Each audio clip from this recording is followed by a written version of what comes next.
Brasil es uno de los países más grandes del mundo, el más grande de Sudamérica, con un clima tropical en el que parece que todo el año fuera carnaval. Sin embargo, Brasil también es uno de esos países con grandes contrastes, muchas culturas, muchas razas, etnias, creencias, un país donde los ricos son muy ricos y los pobres muy pobres.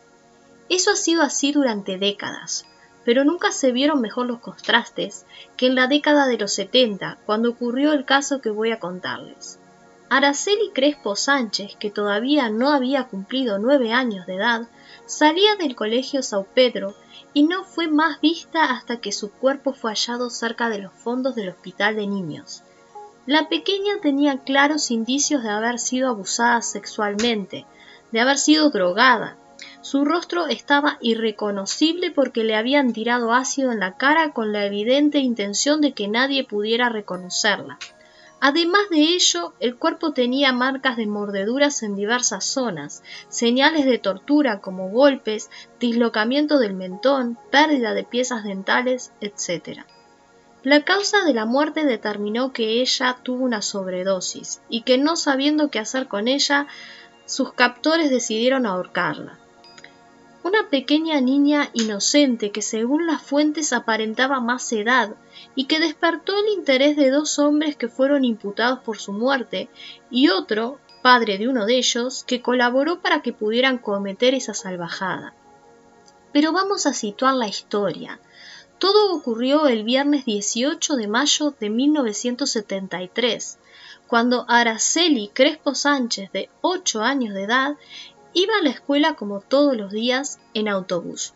Su casa se encontraba en el barrio de Fátima, municipio de Vitória, del estado de Espíritu Santo, y sus padres, Gabriel Crespo, inmigrante español, salía de madrugada y regresaba por la noche de su trabajo como electricista, y Lola Sánchez, inmigrante boliviana, era ama de casa. Ellos habían elegido Sao Paulo para radicarse, pero como Aracely tenía problemas respiratorios, decidieron con el tiempo mudarse para Espíritu Santo, donde la polución era menor que en Sao Paulo. Aracely tenía un hermano mayor, de 13 años, Carlos o Carliños, que todos los días tomaba el autobús con ella, pero que se bajaba antes porque iba a un colegio que solo era para varones. Es importante destacar que la distancia de la casa de la niña a la escuela era de aproximadamente 11 kilómetros, por lo que ella tenía un transcurso largo por recorrer. Y en ese entonces no habían camionetas escolares, por lo que dependía de los ómnibus de línea, que no eran muchos. Por esto último fue que ese fatídico viernes 18 de mayo, su madre la envió con una nota a la directora pidiéndole que la dejara salir antes, ya que el miércoles la niña había perdido el ómnibus y había llegado muy tarde, razón por la que la madre había decidido no enviarla el día jueves y en cambio sí mandarla el viernes, pero con una notita para que la dejaran salir antes. En declaraciones a la prensa, la directora afirmó que nunca había visto a la madre y que no conocía su letra, por lo que le pidió a otra alumna que llamara a su padre, que conocía a la familia de Aracely, de forma de verificar si era la nota en efecto de la mamá de Aracely.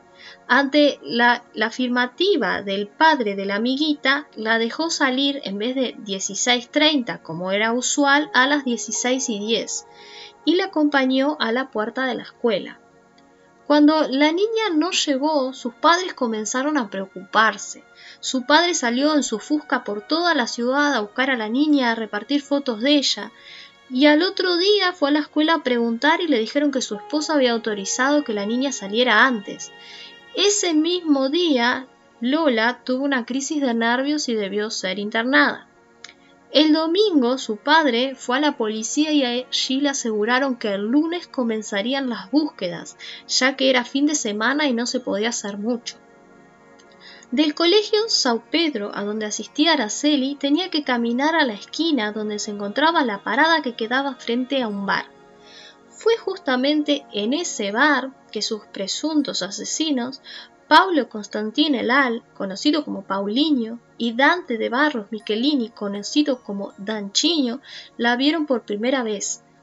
Ellos provenían de familias muy adineradas de la región. Dante era hijo de un latifundista, Dante Brito Michelini, que luego sería acusado por complicidad. Y ellos tenían la mala fama de secuestrar menores y drogarlas para luego abusar de ellas.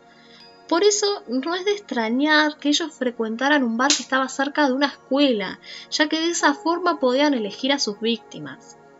El fiscal de la época manifestó que varios testigos los habían visto merodeando la escuela en un auto y que ellos se dedicaban a consumir y vender drogas. Y fue justamente con las drogas que consiguieron que Marisley Fernández Muñiz, ex novia de Paulinho Elal, se aproximara a la niña. En la declaración que ella dio a la prensa, afirmó que días antes Paulinho le había dicho que le gustaba una nena y que quería que le llevara un regalo, un helado. También dice que Paulinho le había dado una muñeca para que la niña entrara en confianza, pero como a ella le terminó gustando la muñeca, nunca se la dio. En esa misma declaración a la prensa dice que ella iba junto con Paulinho en su Mustang y que vio a la niña jugando con un gatito y la llamó diciéndole que el tío Paulinho la iba a llevar a casa, ya que nuevamente Araceli había perdido el ómnibus. Una vez que logró su cometido, vio como la niña se fue con Paulinho.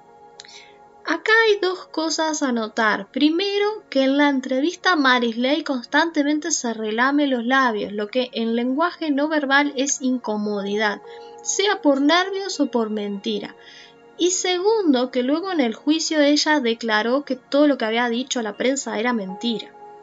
Según declaró una cocinera del bar franciscano perteneciente a la familia Michelini, ese mismo día 18 de mayo, Paulinho llevó a Araceli y ella la vio comiendo pop.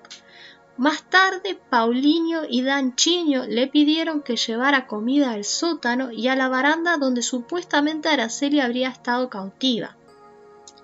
La cocinera también dijo que había visto a Araceli y a su madre en numerosas oportunidades en el bar.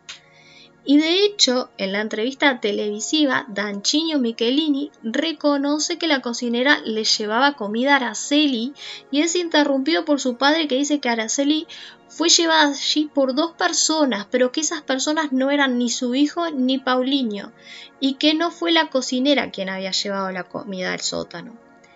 En base a esta declaración fue que la atención comenzó a dirigirse a la madre de Araceli, Lola, que según el escritor José Luceiro, periodista de investigación, estaba involucrada en el tráfico de drogas de Bolivia a Brasil. Y no solo eso, sino que era amante del tío de Danchino, Jorge Michelini, y habría usado a su hija de mula. Según el escritor, la madre fue causante indirecta del crimen de su hija. El viernes, a pedido de su madre, dice el escritor, Araceli había ido a llevar un sobre al edificio Apolo, localizado en el centro de Vitoria, que todavía estaba en construcción, pero que tenía 3 o 4 apartamentos prontos, en el 8º piso. La niña no lo sabía, pero el sobre contenía drogas. En uno de los apartamentos, Paulinho Elal y Danchino y otros se drogaban. Ella llegó, fue agarrada y no salió con vida.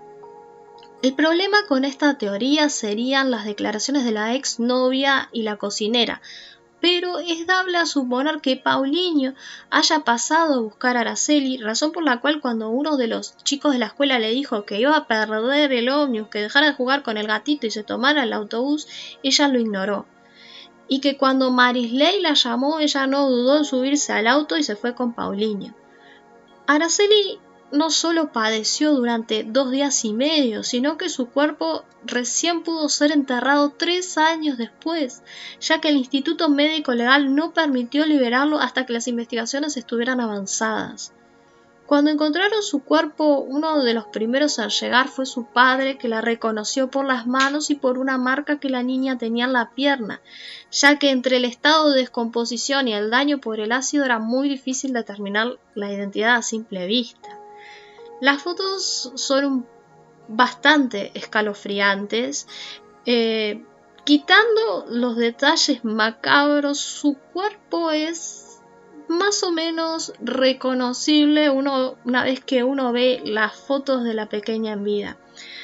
Pero su madre, sin embargo, dijo que no era ella, por lo que los investigadores debieron esperar el análisis de cabello y dientes para determinar que se trataba de Araceli.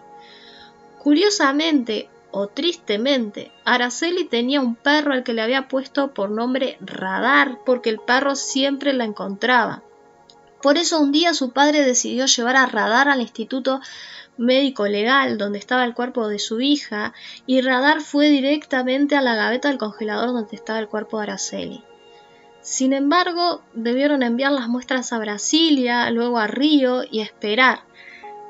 Eso demoró más o menos un mes y llegaron los resultados que confirmaron que se trataba de Araceli.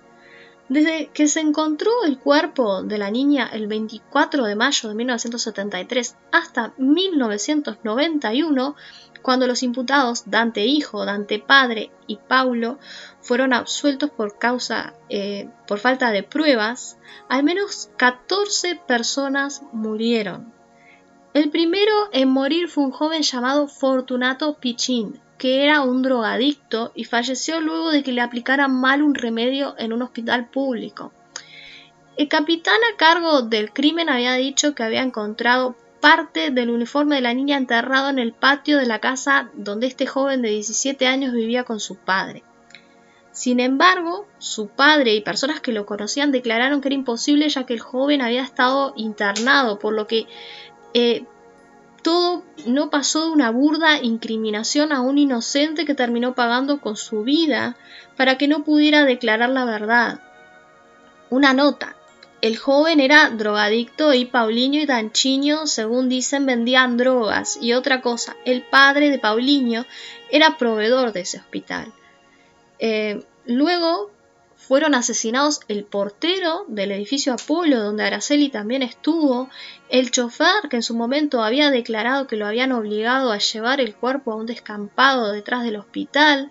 La maestra de Araceli sufrió un atentado donde le dispararon en la boca y perdió los dientes.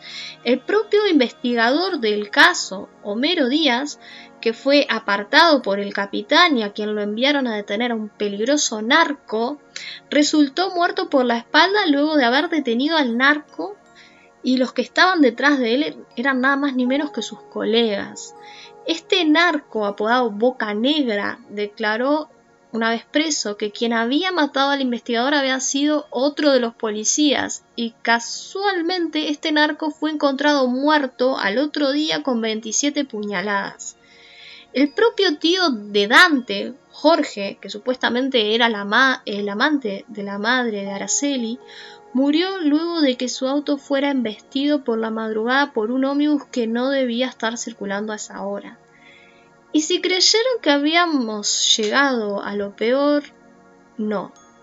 Un vereador, un edil, que luego fue electo diputado, llamado Clério Vieira, afirmó que en una oportunidad un perito investigador siguió a la madre de Araceli, que dejó a su esposo y a su hijo en Brasil y se marchó a Sao Paulo.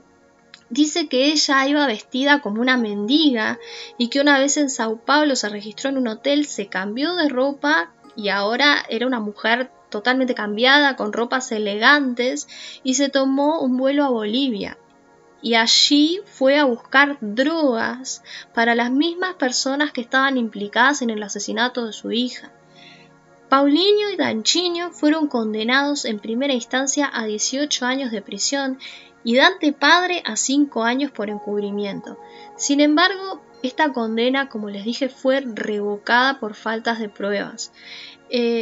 Son pocos los casos donde existen tantos testigos, tantas pruebas, tanta gente dispuesta a colaborar y que todo termine en la nada misma.